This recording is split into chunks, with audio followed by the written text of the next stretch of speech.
My parents kept the dark secret of my sister cheating with my husband from me. However, at the baby shower, the gift I gave unleashed a violent and uncontrollable backlash against them.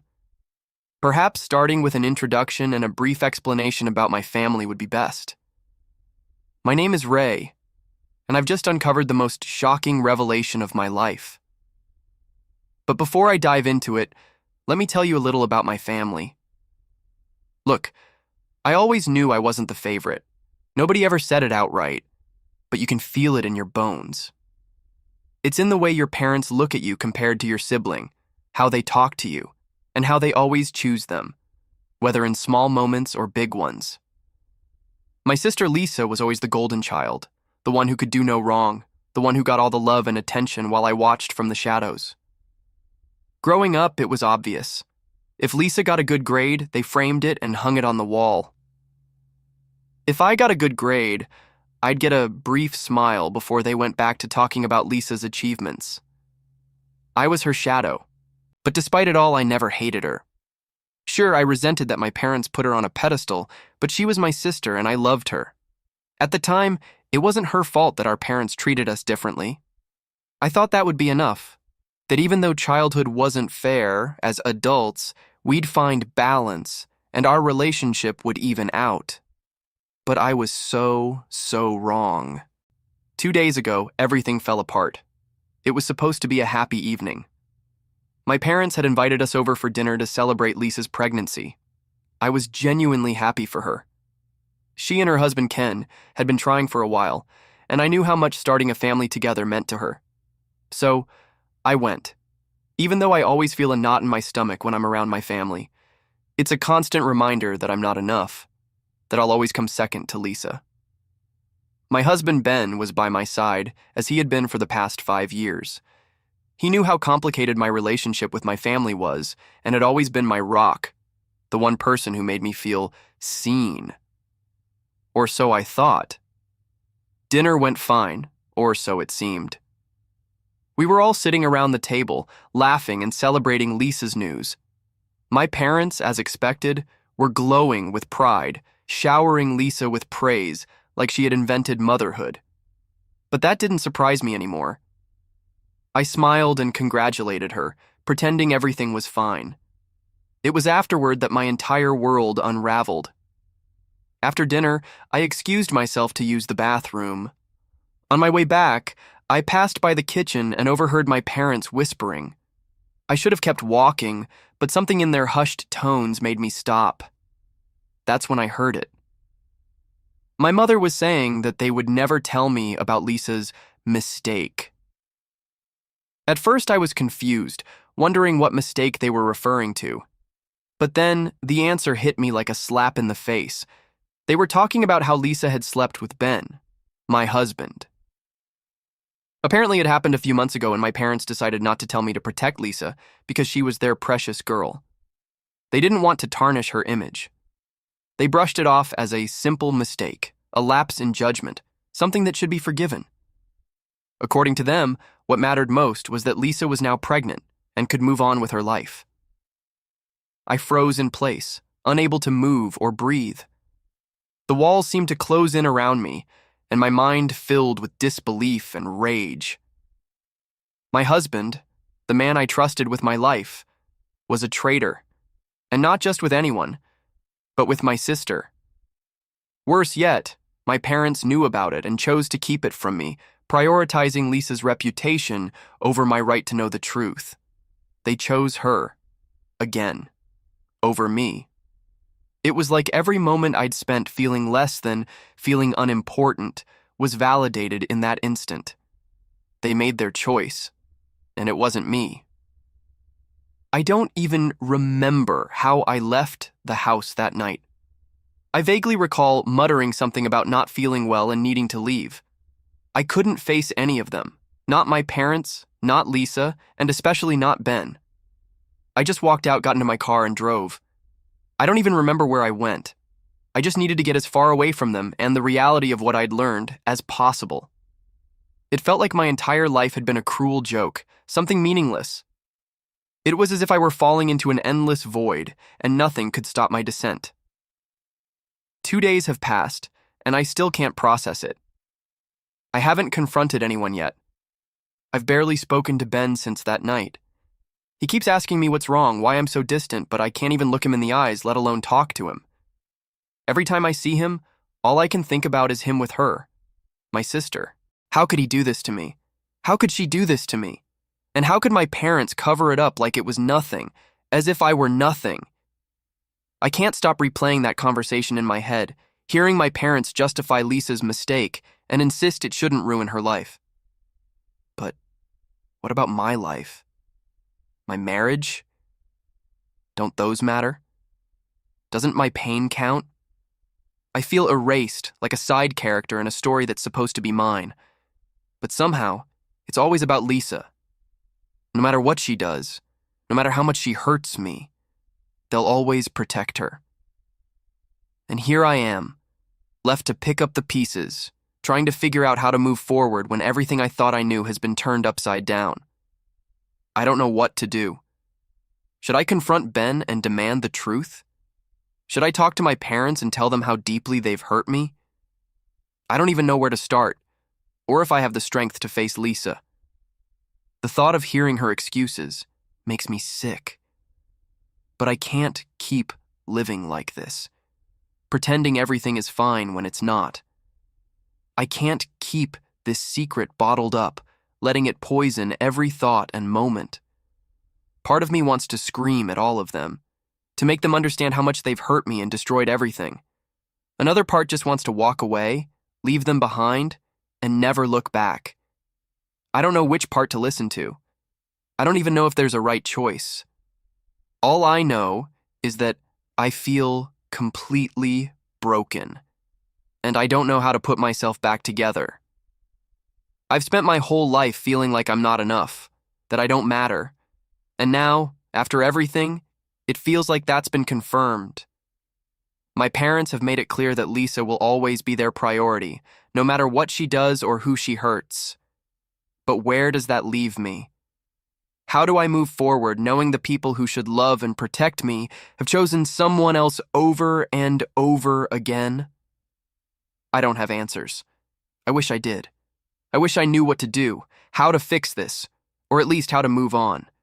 But right now, all I feel is betrayal and overwhelming pain, and I don't even know how to make it stop. That's why I'm here, writing this. Hoping someone, anyone, can tell me what to do, because I feel like I'm falling apart, and I don't know how to stop it. From the outside, it might be easy to give advice, and that's what I'm looking for. But from inside, it feels impossible to deal with. Update 1. It's been more than 2 weeks since my original post. I've had time to think, to feel, and to plan. At first, I was paralyzed by the pain, confusion, and betrayal, but now that numbness has faded. It's been replaced by something cold, sharp, and far more dangerous. Initially, I thought confronting Ben, Lisa, and my parents might bring some kind of closure. But now I've decided on something entirely different. Yes, I'll confront them, but not to scream, cry, or ask for explanations. Instead, I want them to feel the same pain that has been drowning me. I want revenge. I'm going to bring down the most devastating legal revenge possible. Over the past few days, I've been meticulous and patient. They think I know nothing, that I'm just the second-rate wife and daughter who smiles and plays along. Let them keep thinking that. In the meantime, I've been working quietly, gathering evidence to back up everything I overheard that night. Betrayal always leaves traces, even when the traitors think they've covered their tracks.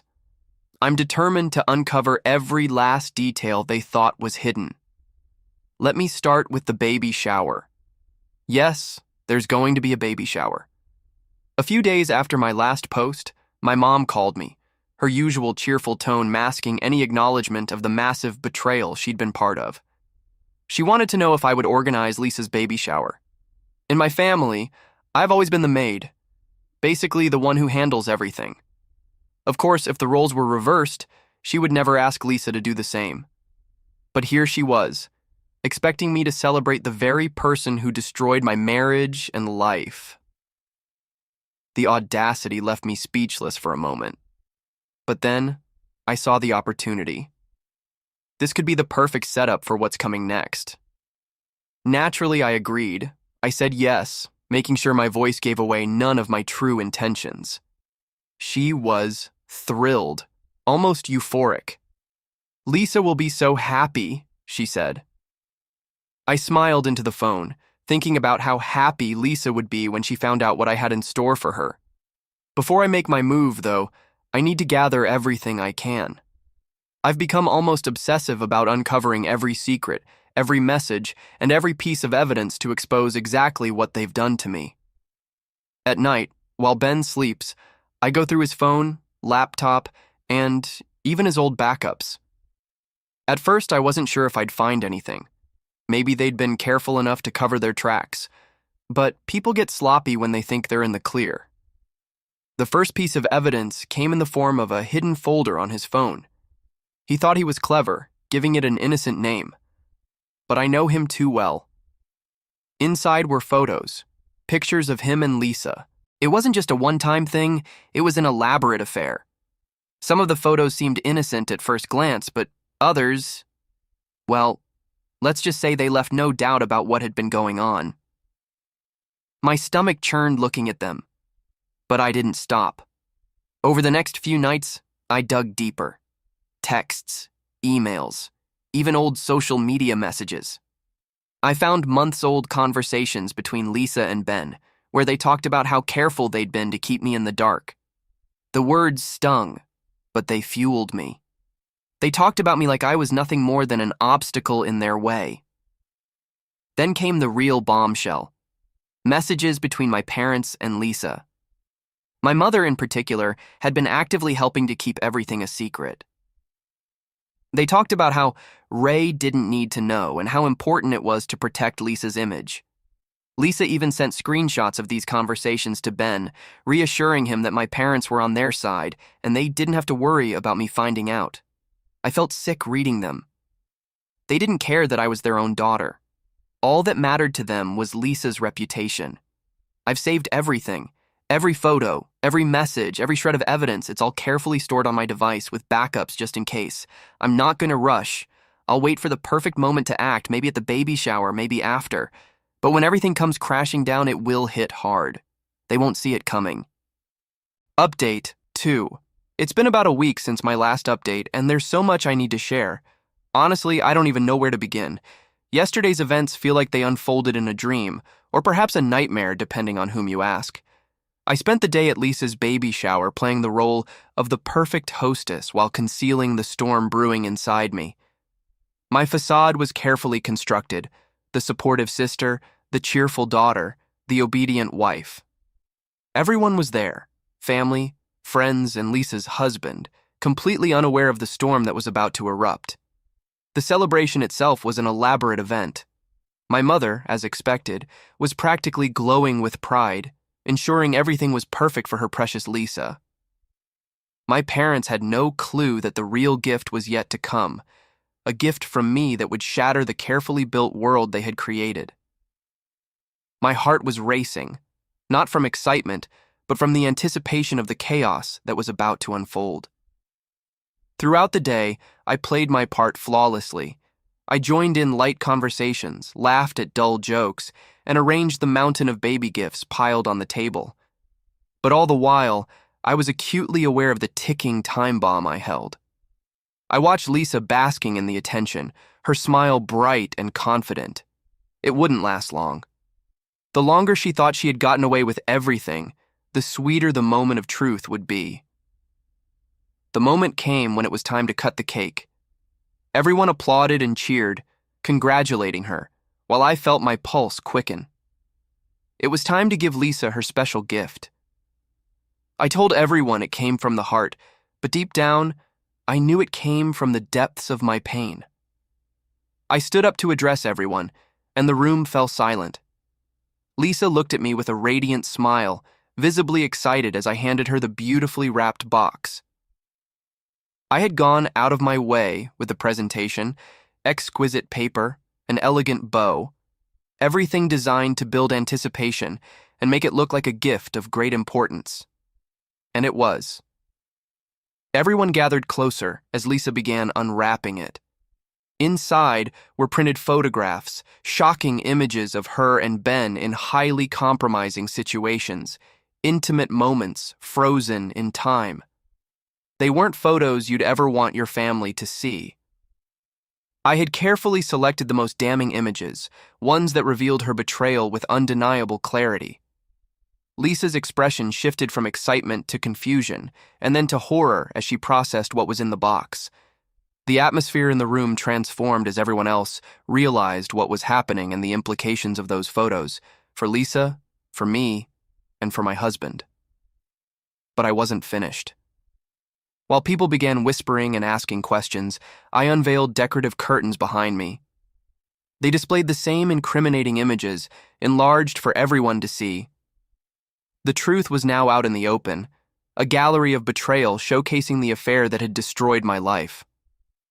Lisa's face went pale, her cheeks drained of color, leaving her ghost-like.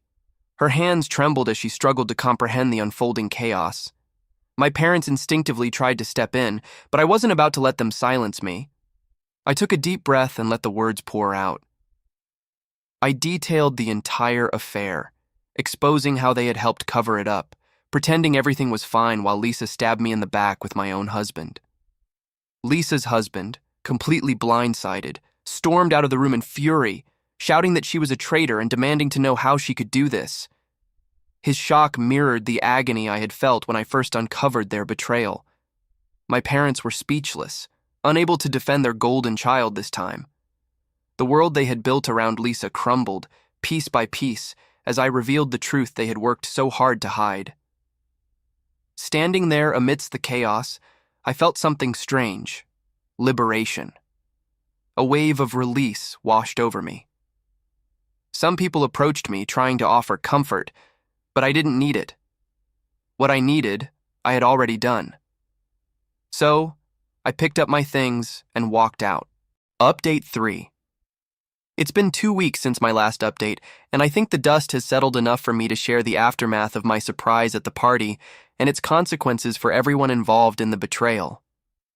The night I revealed everything, I left the party as soon as I finished presenting the evidence. I had no interest in talking to anyone or facing the reactions of those who had, until that moment, been my family. I didn't know what happened afterward until a few days later, when Lisa's friend, or rather, her ex-friend, reached out to me with some questions. This friend, once one of Lisa's closest confidants, started our conversation with a tone that ranged from disbelief to disgust. She told me that after what I revealed, she had opened her eyes to Lisa's true nature. As she put it, if Lisa could betray her own sister with her husband, what guarantee did she have that Lisa wouldn't do the same to her? The betrayal she witnessed at the party left her deeply shaken, and she felt she could no longer continue her friendship with someone like that. During our conversation, she asked me for advice on how to check on her own husband, just to make sure he wasn't also cheating. I suggested she comb through his social media, text messages, and any phone conversations that seemed suspicious. I also made it clear that if she found anything noteworthy, I'd appreciate her sharing it with me, because I know many of you would want to hear about it too. But that wasn't all she told me. Apparently, after I left the party, the place turned into an all-out battleground. Lisa's husband's family had been there, and once they understood the situation, an explosion of shouting and accusations filled the room. Lisa's in-laws were just as furious as they were heartbroken. They hurled harsh, cutting words at her, making no effort to hold back. My father, clinging to what little dignity he had left, tried to step in to defend Lisa, arguing that she was pregnant and didn't deserve to be spoken to that way. But Lisa's father-in-law wasn't having it. He shot back with a vulgar insult, calling her something unrepeatable, essentially branding her as the worst of the worst. That comment hit my father like a dagger, and he lunged at Lisa's father-in-law, attempting to settle the matter physically. Unfortunately for him, it didn't end well. Lisa's father-in-law landed a single punch that sent my father to the ground in one swift motion. He didn't lose consciousness, but stayed down, either out of humiliation or fear of another blow. The women weren't far behind in the chaos. Lisa's enraged mother-in-law started hurling insults at my mom, who fired back, calling Lisa's father-in-law a gorilla for hitting my dad. That remark triggered Lisa's mother-in-law to lash out physically, grabbing my mom's hair and pulling so hard that they had to be separated. My mother ended up losing a clump of hair in the scuffle. Someone even joked afterward that she might want to start looking into wigs. Some of the guests eventually managed to calm things down before it escalated further, but the damage was done. I'll admit, part of me regrets not staying to witness the fallout of my gift. It's the same feeling you get when you skip school and later hear it was the most eventful day of the year. Still, I know leaving was the right choice, for my peace of mind and to avoid getting caught up in the embarrassment and chaos. Surprisingly, Lisa walked away physically unscathed from the whole ordeal. Not because she didn't deserve it, but because she was pregnant. Even the angriest among the crowd managed to hold back from harming her. Though there's a stronger chance that the baby she's carrying belongs to my husband, that child is blameless in all of this, unlike its deceitful and treacherous mother. As for my husband, or rather, my soon-to-be ex-husband, things have moved along swiftly. I filed for divorce as quickly as I could. At the party, he managed to avoid any physical harm, likely because he had enough sense to keep his mouth shut and try to make himself invisible. He stayed silent, his head down, hoping not to draw attention. It worked, as Lisa's father-in-law didn't land a punch on him, though he deserved it more than anyone. In the past 2 weeks, neither Lisa nor anyone else in my family has tried to contact me. No apologies, no accusations, nothing. That doesn't surprise me. Even though I was the one most hurt in all of this, their shame and lack of remorse prevent them from reaching out. This confirms what I've always suspected. Lisa will always be their priority no matter what she does. This public betrayal and humiliation, as catastrophic as it was, hasn't been enough to change their mindset. I've spent my entire life trying to find my place in my family, hoping to be seen and valued. But these events have shown me the truth, that it will never happen. No matter how much they hurt or betray me, I will always be the daughter they ignore. Update 4. I love the saying, everyone has a plan until they get punched in the face, and because that's exactly what happened to my ex-husband. But let me start from the beginning. These past few months have been eventful. Remember my sister's now ex-friend, the one I helped investigate her husband? Well, she discovered that her husband was also cheating on her, with my sister. Naturally, she confronted him immediately. During their heated argument, the friend let it slip that my ex-husband was involved in the whole mess, too. What did her husband do? Without a word, he stormed over to my sister's house, where she was living with my ex because they both believed the baby was his, and gave my ex the punch he'd managed to dodge at the party. Right in the face. Now, my ex is planning to sue him for the punch, but I have no idea how that's going or care enough to find out. As for my sister's marriage, her husband moved out as soon as he found out about the affair and immediately filed for divorce. That divorce isn't finalized yet, likely because there's a baby involved, and those cases tend to take longer. My divorce, on the other hand, was completed about a month ago. For those wondering about the details, the house we shared was sold and we split the money evenly. Neither of us has to pay spousal support, and since there were no kids, it all wrapped up pretty quickly. I think the quick resolution of my divorce just made the chaos surrounding my sister's life seem even more endless and messy. Back to my ex-husband. Along with the literal punch to the face, he also took an emotional hit when he learned that he might not be the father of my sister's baby. In a twist of poetic justice, he moved out of her house, unable to handle the thought that she might have betrayed him too. This part honestly makes me laugh. How can someone who is so willing to cheat on their partner now be hurt by the idea of being cheated on themselves? The hypocrisy is almost comical. I suppose I can't understand jealousy in this situation because, thankfully, I've never felt the urge to betray someone like that. But the drama didn't stop there. Here's the kicker.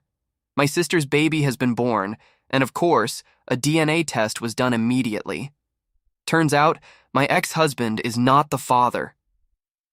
The baby belongs to the husband of my sister's ex-friend. You can imagine how this played out. The friend also filed for divorce after uncovering the affair. I can't say I'm surprised, though. Knowing my sister, there could easily have been other candidates for the baby's father. For my parents and my sister, this is just another chaotic Tuesday. The level of drama and absurdity they live with is so routine that it barely phases them anymore. Unsurprisingly, neither my parents nor my sister has attempted to reach out to me. For a moment, I thought, maybe they're just too busy dealing with the disaster they created. But no, let's be real. That was sarcasm in my last update. I don't think they've ever truly cared. Even without this scandal, they wouldn't have made the effort to reach out. Now for the latest developments. My sister has moved back into our parents' house. Why? Because the baby's biological father chose not to stay with her. And honestly, I understand his decision. Being with someone as unreliable as my sister seems more like a punishment than a reward. So, alone with her baby, she returned to the one place where she's still welcomed with open arms, our parents' home. Her divorce has since been finalized, and it ended favorably for her ex-husband. The house they shared was sold, and he doesn't have to pay child or spousal support. Honestly, I think this was the best possible outcome for him. He gets to walk away from the disaster without any financial or personal ties to my sister. It's like life handed him a one-way ticket out of the mess, and I can't imagine a better ending for him. Meanwhile, my sister's ex-friend also finalized her divorce. It seems that, at least for now, the chaos has settled. The physical punches have stopped flying, though some people in this story still deserve a few more. While the drama has calmed down, the memories, some emotional and some quite literal, will linger for everyone involved. For a few, they're etched into their hearts. For others, maybe their faces.